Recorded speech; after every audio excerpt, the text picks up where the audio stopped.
بسم اللہ الرحمن الرحیم۔ السلام علیکم۔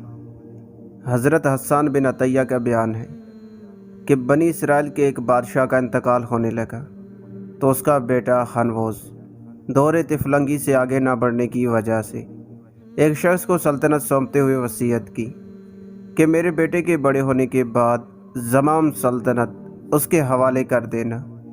اس کے بعد بادشاہ کا انتقال ہو گیا اور امور سلطنت شخص مذکورہ نے سنبھال لیے۔ لوگ بادشاہ کے بیٹے کے بڑے ہونے کے انتظار میں تھے کہ وہ اپنی والد کی جگہ سنبھالے، مگر قضاء الہی سے بادشاہ کے بیٹے کا بچپن ہی میں انتقال ہو گیا۔ لوگوں میں قہراں مچ گیا۔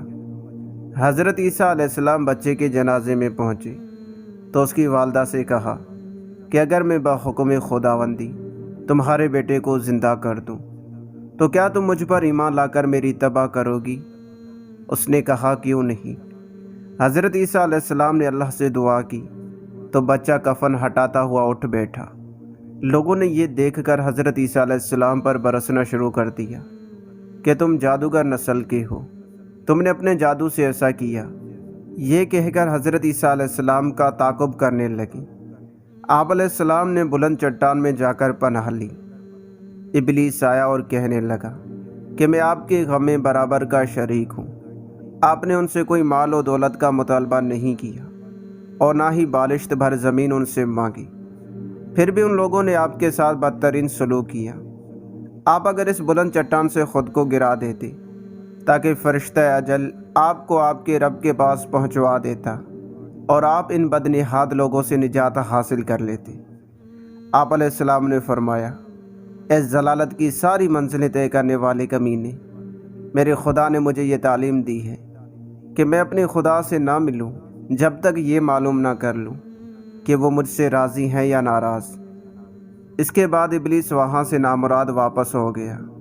ادھر بچے کی والدہ لوگوں سے مخاطب ہو کر کہنے لگی کہ تم وہی لوگ نہیں ہو جو بچے کے انتقال پر رونے پیٹنے لگے تھے، کپڑے پھاڑنے لگے تھے، اب اس محسن کے قتل کے در پہ ہو گئے ہو جس کے ہاتھوں اللہ تعالیٰ نے اسے دوبارہ زندہ کر دیا۔ بچے کی والدہ کی یہ ملامت کارگر ہوئی۔ لوگوں نے کہا پھر آپ کیا مشورہ دیتی ہیں؟ اس نے کہا اس محسن کو لے آؤ اور اس پر ایمان لاؤ۔ چنانچہ لوگوں نے حضرت عیسیٰ علیہ السلام کو نہایت عزت و اکرام کے ساتھ بلا کر لے آئے اور حضرت عیسیٰ علیہ السلام سے کہا کہ ایک کام اور کر کے دکھائے، اگر آپ نے یہ کر لیا تو ہم آپ پر ایمان لے آئیں گے، آپ کی بات پر مر مٹیں گے۔ آپ نے فرمایا وہ کیا کام ہے؟ انہوں نے کہا کہ آپ ہمارے سامنے حضرت عزیز علیہ السلام کو زندہ کریں۔ آپ علیہ السلام نے قبر کی جگہ معلوم کی، ان لوگوں کو لے کر اس جگہ گئے اور وضو کر کے 2 رکعت نماز پڑھی۔ اس کے لیے اللہ تعالیٰ سے دعا کی تو حضرت عزیز علیہ السلام مٹی ہٹاتے ہوئے باہر زندہ سالم نکل آئے۔ آپ کے سر اور داڑھی کے آدھے بال سفید ہو چکے تھے۔ آپ نے حضرت عیسیٰ علیہ السلام سے فرمایا، اے ابن مریم، یہ آپ کا کام ہے کہ آپ مجھے قبر سے باہر لے آئے۔ آپ علیہ السلام نے فرمایا، یہ میں نے آپ کی قوم کی خاطر کیا ہے۔ ان لوگوں نے مجھے کہا تھا کہ ہم آپ پر ایمان نہیں لائیں گے جب تک میں ان کے لیے آپ کو زندہ نہ کر دوں۔ آپ کی قوم کی ہدایت کے آگے یہ کوئی بڑی بات نہیں ہے۔